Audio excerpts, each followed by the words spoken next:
अस्सलाम वालेकुम class, welcome to Naeem's virtual academy. अॼु असां पढ़ंदासीं 1937 इलेक्शंस, कांग्रेस मिनिस्ट्रीज इन 1937 इलेक्शंस। कांग्रेस मिनिस्ट्रीज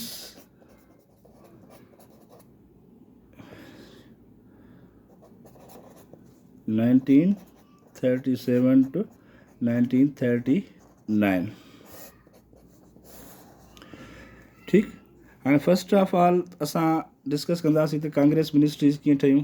जेको 1935 में इंडियन इंडिपेंडेंस एक्ट आयो, 1935 वारो एक्ट, जेको जंहिंमें ॿिनि क़िस्मनि जूं जेको आहे सो सजेशन्स ॾिनियूं आहिनि। हिकिड़ो त फेडरल फॉर्म ऑफ गवर्नमेंट हुजे, ॿियो प्रोविंशियल फॉर्म ऑफ गवर्नमेंट, जंहिंमें ॿ सब्जेक्ट्स ॾिना आहिनि। हिकिड़ा फेडरल सब्जेक्ट जेके सेंटर सां रिलेटेड हुया, ऐं ॿिया हुया जेके तव्हांजे प्रोविंसिस सां रिलेटेड हुया।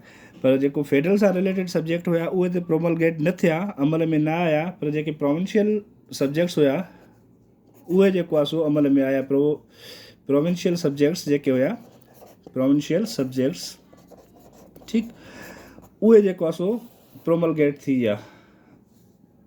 ऐं उन्हनि जे तहत 1935 एक्ट जे तहत, एक्ट ऑफ 1935 जे तहत जेको आहे सो 1937 में इलेक्शंस थियूं। ठीकु, हाणे जॾहिं इंडियन इंडिपेंडेंस एक्ट आयो त हिनखे पहिरियां त सभिनी खां पहिरियां क्रिटिसाइज़ कयो, ॾाढो क्रिटिसाइज़ कयो। कांग्रेस बि ॾाढो क्रिटिसाइज़ कयो, मुस्लिम लीग बि ॾाढो क्रिटिसाइज़ कयो। ठीकु, मुस्लिम लीग ऐं कांग्रेस जे क्रिटिसिज़म ऐं ॿियूं जेके तव्हांजूं पार्टीज़ हुयूं उन्हनि बि क्रिटिसिज़म कई। पर जॾहिं हाणे हिकिड़ो दफ़ो एक्ट पास थी वियो त उहो एक्ट थी वियो। एक्ट खे ईज़ीली जेको आहे सो चेंज कोन थो करे सघिजे। पोइ उहो जेको आहे सो एग्री थिया त जेको आहे इन एक्ट जे तहत असां जेको आहे सो इलेक्शन्स कंटेस्ट कयूं था। ठीकु, हाणे जेके इलेक्शंस थियूं 1937 में उहे कहिड़नि बेसिस ते थियूं। हिकिड़ो त थियूं जेको आहे सो रिस्ट्रिक्टेड फ्रेंचाइज़। रिस्ट्रिक्टेड फ्रेंचाइज़ माना उन्हनि वोट लाइ हिकिड़ी जेको आहे सो ॻाल्हि रखी त जेकॾहिं ही क्वालिटीज़, ही शयूं फुलफिल कंदो त उहो इलेक्शन में पार्टिसिपेट करे सघे थो ऐं वोट ॾेई सघे थो। माना वोट लाइ हिकिड़ी रिस्ट्रिक्शन उन्हनि रखी। ठीकु, ॿियो जेको उन्हनि ॻाल्हि रखी, सेपरेट इलेक्टोरेट वारी ॻाल्हि रखी। सेपरेट इलेक्टोरेट वारी ॻाल्हि रखी, जेके उन्हनि जी फुलफिल कई आहिनि। सेपरेट इलेक्टोरेट, हाणे जेके इलेक्शन्स थींदियूं उहे जेको आहे सो सेपरेट इलेक्टोरेट जे तहत थींदियूं। हे ॿ मेन शयूं हुयूं जंहिंजे तहत इलेक्शन थिए पई। ठीकु, त हिकिड़ो त जेको आहे सो रिस्ट्रिक्टेड फ्रेंचाइज़ हूंदी, माना उन्हनि हिकिड़ी ॻाल्हि रखी त जेकॾहिं को बि वोटर ही शयूं फुलफिल कंदो त उन लाइ जेको एजुकेटेड हुजे, हेतिरी प्रॉपर्टी हुजेसि, उहे शयूं। ऐं ॿियो प्लस में सेपरेट इलेक्टोरेट, माना मुस्लमाननि खे मुस्लमान वोट कंदा ऐं हिंदुनि खे हिंदू वोट कंदा। ठीकु, हाणे मुस्लिम लीग जेको आहे सेपरेट इलेक्टोरेट जे तहत इलेक्शन में बीठी। कांग्रेस छा कयो, कांग्रेस पाण खे शो कयो, या कांग्रेस जेको आहे सो प्रोलिफरेट कयो, प्रोजेक्ट कयो पाण खे the largest party of the India, the largest political party of India, political party of whole India. ठीकु, होल इंडिया।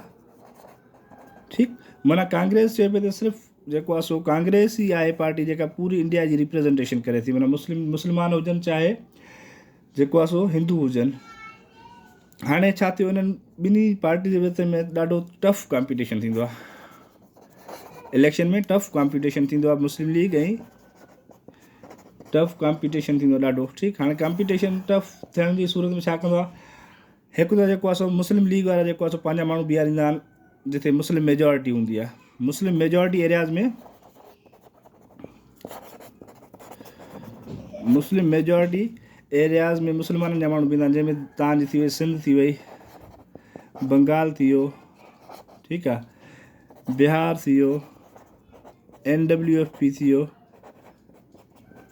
वियो, या बलोचिस्तान, अहिड़ी इहे शयूं थी वियूं। ठीकु आहे, उते उन्हनि जेको आहे सो पंहिंजा माण्हू बीहारिया, ऐं कांग्रेस जिथे किथे पंहिंजा माण्हू बीहारिया। मुस्लमान जेको आहे सो उन सेपरेट इलेक्टोरेट ते पिया विढ़नि, कांग्रेस जेको आहे सो जनरल पई विढ़े। ठीकु, ऐं जॾहिं इलेक्शन प्रोसेस पूरो थियो फेबरवरी 1937 में, इलेक्शन प्रोसेस पूरो थियो फेबरवरी 1937 में, त इन जो रिज़ल्ट छा निकितो, which resulted Congress is the highest winning highest winning party. ठीक, हाँ इन रिज़ल्ट छा निकितो इलेक्शन जो, त जेका कांग्रेस साबित थी उहा मेजॉरिटी पार्टी साबित थी। वाइल मुस्लमान जीअं पहिरियां चवनि पिया त असां जिते मुस्लमान जी सेपरेट इलेक्टोरेट ते माण्हू बीहारींदासीं उते असां फुल वोट खणंदासीं, पर उते ईअं फुल वोट उहे न खणी सघिया। ठीकु, मुस्लमान जेको आहे सिर्फ़ु 21% वोट खणी सघिया सेपरेट इलेक्टोरेट जे तहत बि। ठीकु, सेपरेट इलेक्टोरेट जे तहत मुस्लमान जस्ट ओनली 21% वोट खणी सघिया। जॾहिं त जेको आहे सो कांग्रेस जेको आहे सो 705 सीटूं खयूं, 705 सीटूं खयूं आउट ऑफ टोटल सीटूं 1585। ठीकु, 1585 जनरल सीटुनि मां 705 सीटूं कांग्रेस खयूं। ऐं अहिड़े तरीक़े सां कांग्रेस छा थियो, साबित थी जेको आहे सो मेजॉरिटी पार्टी थी, जंहिं घणियूं सीटूं खणी सब कॉन्टिनेंट में जेको आहे सो आई। हाणे मुस्लमान जेके हुआ जिते कनि पिया क्लेम पिया कनि सिंध पंजाब बलूचिस्तान, उन्हनि में जेको आहे सो उन्हनि पार्टी ठाही। ऐं अहिड़े नमूने कांग्रेस जेको आहे सो कांग्रेस जेको आहे सो 6 प्रोविंसिस में मुकम्मल मेजॉरिटी में हुई, 6 प्रोविंसिस में फुल मेजॉरिटी में हुई। ठीकु, ऐं मुस्लमान जेको आहे सो सिर्फ़ु ऐं सिर्फ़ु जेको आहे सो हिकिड़े प्रोविंस में जेको आहे सो मेजॉरिटी में हुया। ठीकु, हाणे छा थियो NWFP में जेको आहे सो NWFP में कांग्रेस जी कोएलिशन थी वई। कांग्रेस कोएलिशन कई कंहिंसां, ॿियूं त मुस्लमान पार्टियूं हुयूं न, मुस्लिम लीग खां अलावा आज़ाद उम्मीदवार हुया, ॿियूं पार्टियूं हुयूं खुदाई ख़िदमतगार वारनि सां, खुदाई ख़िदमतगार वारनि सां। ठीकु आहे, खुदाई ख़िदमतगार पार्टी हुई जेका बादशाह ख़ान जी पार्टी, बादशाह ख़ान अब्दुल गफ़ार ख़ान जेके चवंदा आहिनि, बादशाह ख़ान जी पार्टी हुई। ऐं हाणे छा थियो, कांग्रेस बादशाह ख़ान सां मिली करे जेको आहे सो NWFP में कोएलिशन गवर्नमेंट क़ाइमु करण जी कोशिशि कई, NWFP में कोएलिशन गवर्नमेंट, ऐं उन में कामयाबु थिया। कांग्रेस ऐं जेको आहे सो हिन जी खुदाई ख़िदमतगार मूवमेंट जी उते कोएलिशन गवर्नमेंट ठही वई। हाणे जॾहिं फॉर्मेशन प्रोसेस थियो, मिनिस्ट्रीज़ ठही वियूं, त कांग्रेस जेको आहे सो डिफरेंट प्रोविंसिस में कांग्रेस 6 प्रोविंसिस में त फुल जेको आहे सो पंहिंजी मेजॉरिटी सां मिनिस्ट्रीज़ ठाहियूं, हुकूमत ठाहिण में फुल मेजॉरिटी हुई 6 प्रोविंसिस में। ठीकु, 6 प्रोविंस में फुली मेजॉरिटी, ऐं हिकु प्रोविंस में उन्हनि जी छा थियो, कोएलिशन थी वई। कहिड़े प्रोविंस में, NWFP में उन्हनि जी थी वई कोएलिशन थी वई कंहिंसां, खुदाई ख़िदमतगार वारनि सां। खुदाई ख़िदमतगार जेको आहे सो मुस्लमाननि जी पार्टी हुई, खुदाई ख़िदमतगार, जेके रेड शर्ट्स चवंदा आहिनि, या बादशाह ख़ान जी पार्टी हुई खुदाई ख़िदमतगार। ठीकु, हाणे जेको आहे सो जॾहिं इलेक्शन थी त गवर्नमेंट ठाहिण जो जेको आहे सो प्रोसेस शुरू थियो। जॾहिं गवर्नमेंट ठाहिण जो प्रोसेस शुरू थियो, गवर्नमेंट मेकिंग प्रोसेस, त इते जेको आहे सो कांग्रेस हिकिड़ी गेम खेॾंदी आहे। कांग्रेस कहिड़ी गेम खेॾंदी आहे, कांग्रेस मुस्लमाननि जेका मुस्लिम लीग हूंदी आहे, मुस्लिम लीग उनखे छा कंदी आहे, उनजो डिफेम करण जी कोशिशि कंदी आहे। डिफेम करण जी कोशिशि कंदी आहे। कहिड़े नमूने डिफेम करण जी कोशिशि कंदी आहे, त बाबा मुस्लमान जेको आहे पहिरियां क्लेम कनि पिया जिते सेपरेट इलेक्टोरेट जे तहत असां विढ़ंदासीं ऐं असां जेको आहे सो खटे ईंदासीं, त तव्हां ॾिठो जेको इलेक्शन थियूं, इलेक्शन जो रिज़ल्ट तव्हांजे साम्हूं आहे, त मुस्लमान जेको आहे सो उन मेजॉरिटी सां जेको क्लेम कनि पिया उन मेजॉरिटी सां खटे कोन आया। ऐं कांग्रेस जेका आहे ओनली जेको आहे सो इंडिया जी रिप्रेजेंटेटिव पार्टी आहे जेका फुल मेजॉरिटी सां खटे आई आहे, ऐं उहा होली सोली रिस्पॉन्सिबल आहे, होली सोली जेको आहे रिप्रेजेंटेशन कंदी मुस्लमाननि जी बि ऐं हिंदुनि जी बि। ठीकु, ॿियो नंबर ते छा इन्हनि शुरू कयो, उन्हनि जेको आहे so anti Muslim companies start कयूं।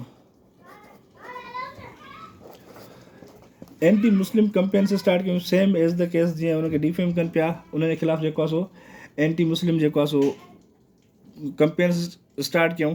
उन में छा कयूं, उन्हनि अहिड़ियूं पॉलिसीज़ एडॉप्ट कयूं,